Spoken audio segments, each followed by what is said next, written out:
নমস্কার বন্ধুরা, আজকে আলোচনা করব রেসপিকিওর এলএস সিরাপ সম্পর্কে। এটি একটি খুব ভালো কফ সিরাপ। এটি আমাদের কাশি ভালো করে, নাক বন্ধ হয়ে যাওয়া, নাক দিয়ে সর্দি ঝরা এই সমস্যাগুলি ভালো করে, সর্দি ঠান্ডা লাগার সমস্যা দূর করে, বুকে সর্দি জমে থাকলে তা নরম করে বের করে, অ্যাজমার কারণে আমাদের কাশি হলে তা ভালো করে, শ্বাস প্রশ্বাসের সমস্যা দূর করে। এছাড়াও আমাদের শরীরের আরও কী কী সমস্যা হলে আমরা এই সিরাপটি খেতে পারবো, এর খাওয়ার সঠিক নিয়ম, সাইড ইফেক্ট, দাম, কম্পোজিশন সম্পর্কে সম্পূর্ণ আলোচনা করব।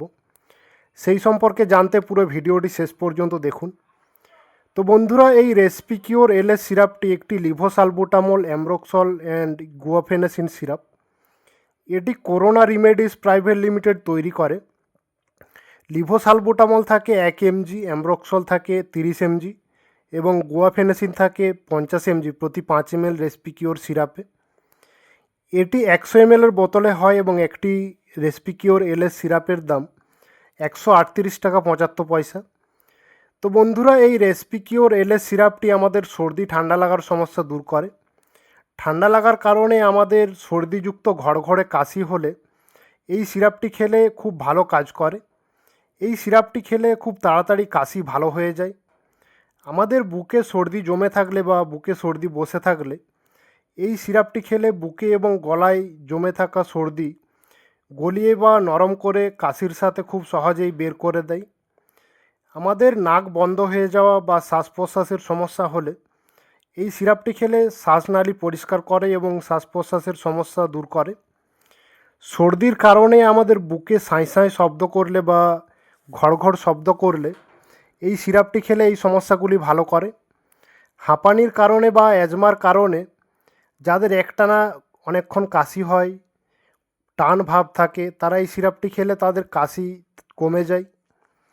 তো বন্ধুরা, এগুলি ছিল এর বেনিফিটস। এবার আলোচনা করবে এর সাইড এফেক্ট সম্পর্কে। এই রেসপিকিওর এলএস সিরাপটি খেলে আমাদের সাধারণত সেরকম সাইড ইফেক্ট দেখা যায় না, তবে কিছু সাধারণ সাইড ইফেক্ট হতে পারে।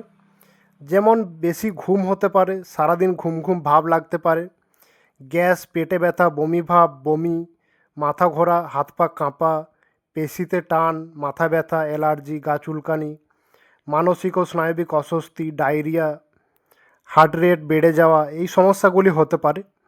এই সমস্যাগুলি হলে বা আরও অন্য কোনো রকম সমস্যা হলে নিকটবর্তী ডাক্তারবাবুর পরামর্শ নিতে হবে। যাদের high blood pressure, heart, kidney, লিভারের কোনো রকম সমস্যা আছে, গর্ভবতী মহিলা, যেসব মহিলারা শিশুদের স্তনপান করান এবং শিশুদের খাওয়ানোর আগে অবশ্যই ডাক্তারবাবুর পরামর্শ নিতে হবে। এই রেসপিকিওর এলএস সিরাপটি খাওয়ার নিয়ম বলতে, বড়দের ক্ষেত্রে সারাদিনে 10 ml করে 3 বার খেতে হবে। সকালে খাবার খাওয়ার পর 10 ml, দুপুরে খাবার খাওয়ার পর 10 ml এবং রাত্রে খাবার খাওয়ার পর 10 ml। এছাড়াও এর খাবার নিয়ম সম্পর্কে আরও জানতে ডাক্তারবাবুর পরামর্শ নিতে পারেন। এই রেসপিকিওর এলএস সিরাপটি বা যে কোনো ঔষধ খাওয়ার আগে অবশ্যই ডাক্তারবাবুর পরামর্শ নিতে হবে, বা ডাক্তারবাবুর পরামর্শ না নিয়ে কোনো রকম ঔষধ ব্যবহার করা যাবে না। তো বন্ধুরা, আজকের ভিডিও এইটুকুই। আশা করি ভিডিওটি আপনাদের ভালো লেগেছে। ভালো লাগলে ভিডিওটি লাইক করুন। এই সিরাপ সম্পর্কে আরও কিছু জানার থাকলে কমেন্ট করুন। বন্ধুদের সাথে, পরিচিতদের সাথে শেয়ার করুন।